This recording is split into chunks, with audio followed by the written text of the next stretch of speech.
હે હે આ હું જોઈ રહ્યો? ટીવી તમે હુકમ તોડી? તો પણ તમે આ જોવો ને, આપણી જગ્યામાં બધું તોડી ફોડી નાખ્યું.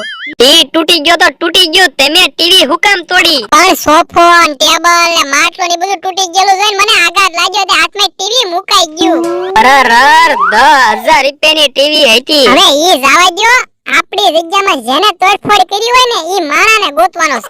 હાલો તો બધાને પૂછવા જઈ કોને તોડફોડ કરી. પણ આપણી જગ્યામાં બધી વસ્તુ ગોઠવી ઈ ખબર કોને હતી? બધાને ખબર હતી. હે તો હાલો બધાને પૂછવી. હા પૂછવું તો પડશે જ તેને, બધા પાસેથી પૈસા પણ લેવાના એમ છે. કોઈ હાસુ નહીં બોલે તો પણ કઈક વિચારો ને. મને એક વિચાર આવ્યો. પુરાવો લ્યો. હા એમ થાય, લ્યો તો ગુનેગાર પકડે જાય.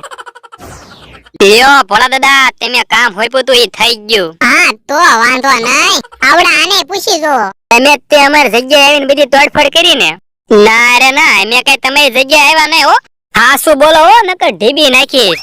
લ્યો બોલો, કોકે સોફા ને માટલો ને બધું તોડી ફોડી નાખ્યું. હે બધી વસ્તુ તોડી ફોડી નાખી? હા તમને કોની ઉપર વેમ જાય? અમને તો તમારી ઉપર વેમ જાય, પણ તમને કેવું કેમ? પણ હવે બીવો હું કામ? આપણે ગરબડિયા બાબા પાસેથી જાદુઈ લાકડી તો લાવ્યા, હમણાં ગુનેગાર કોણ છે ઈ ખબર પડી જાય.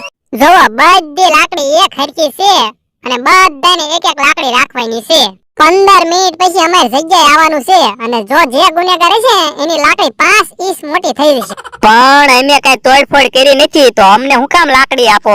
તો પણ તમે બીવો હું કામ? જે ગુનેગાર છે એની જ લાકડી 5 ઇંચ મોટી થશે. એ હારું બકુલભાઈ, હાલો આપણે બધા લાકડી દઈ આવી.